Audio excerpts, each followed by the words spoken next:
आज के इस वीडियो में लैंग्वेज अक्रॉस द करिकुलम में हम बात करेंगे जानेंगे difference between language and communication कि लैंग्वेज क्या है कम्युनिकेशन क्या है दोनों के बीच में क्या डिफरेंस है भाषा और संप्रेषण के बीच में अंतर। तो वीडियो को आखिर तक देखिए। वीडियो कैसा लगा कमेंट करके जरूर बताइए। तो हम वीडियो को शुरू करते हैं और सबसे पहले हम बात करते हैं कम्युनिकेशन संप्रेषण। तो जैसे इससे पिछले वीडियो में भी हमने बात की कि जब हम संप्रेषण या कम्युनिकेशन की बात करते हैं तो it is a to way process की एक दो तरफा प्रक्रिया है जिसमें दो या दो से ज़्यादा लोगों का रहना जरूरी है। आप अपनी बात को अपने विचारों को दूसरों को बताते हैं और दूसरे भी उस चीज़ को समझकर वो भी रिप्लाई करते हैं। तो इसे हम कहते हैं कम्युनिकेशन। तो ये क्या है एक टू वे प्रोसेस है। It is a process of sharing ideas information thoughts and facts feeling from one person to another. तो यहाँ पर आपको ये समझ में आ गया होगा कि कम्युनिकेशन क्या होता है। एक टू वे प्रोसेस है जिसमें दो या दो से ज़्यादा लोगों का होना ज़रूरी है। लेकिन जब हम लैंग्वेज की बात करते हैं तो लैंग्वेज का मतलब क्या है कि लैंग्वेज एक मीडियम है एक माध्यम है अपने बातों को विचारों को बताने का। ठीक है। तो a language is a system of words and grammar की भाषा शब्दों और व्याकरण की एक प्रणाली है क्योंकि इसी से वो बनी होती है।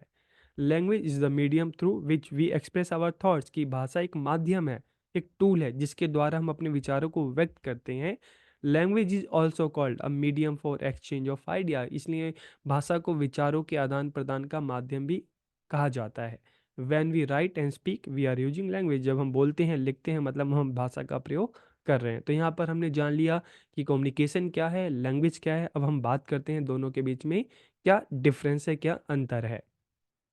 तो सबसे पहले अगर हम भाषा की बात करें तो it is a system of symbol and meanings govern by a grammatical rules की भाषा की अगर बात करें तो यहाँ पर नियम होते हैं व्याकरण होते हैं इसके कुछ सिंबल्स होते हैं। चाहे हम इंग्लिश की बात करें हिंदी की बात करें तो उन्हीं सिंबल से भाषा बनी होती है। कुछ व्याकरणिक रूल होते हैं जो इसमें फॉलो किए जाते हैं। लेकिन जब हम कम्युनिकेशन की बात करते हैं संप्रेषण की बात करते हैं तो यह दो या दो से अधिक लोगों के बीच में वाणी संकेत संकेत व्यवहार या सूचनाओं का आदान प्रदान होता है। तो यहाँ पर ऐसा कोई रूल्स रेगुलेशन चीज़ें नहीं होती। ठीक है। भाषा की बात करें it can be used by just one person की भाषा एक व्यक्ति मतलब भाषा का प्रयोग एक व्यक्ति कर सकता है। लेकिन जब हम कम्युनिकेशन की बात करते हैं ना तो यहाँ पर तो दो या दो से अधिक व्यक्तियों का होना जरूरी है तभी हम उसको कहेंगे कम्युनिकेशन क्योंकि एक टू वे प्रोसेस है। अगर भाषा की बात करें it is a tool of communication भाषा क्या है कम्युनिकेशन का एक टूल है। लेकिन जब हम कम्युनिकेशन की बात करते हैं तो कम्युनिकेशन क्या है it is a process of transferring message की कम्युनिकेशन जो मैसेज है उसको स्थानांतरित करने का एक इंसान से दूसरे इंसान तक पहुंचाने का एक प्रक्रिया है। तो लैंग्वेज एक टूल है लेकिन संप्रेषण क्या है एक प्रोसेस है।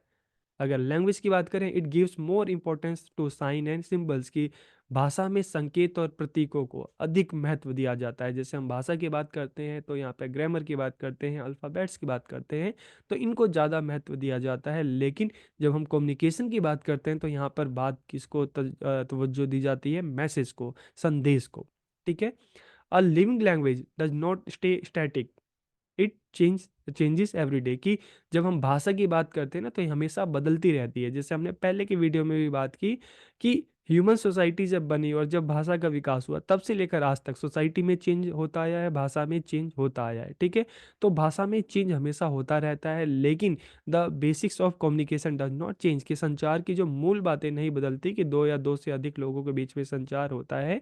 ठीक है। तो ये बेसिकली डिफरेंस है भाषा के बीच में और कम्युनिकेशन के बीच में। तो आपको वीडियो कैसा लगा कमेंट करके ज़रूर बताइए। आप सबका बहुत बहुत धन्यवाद।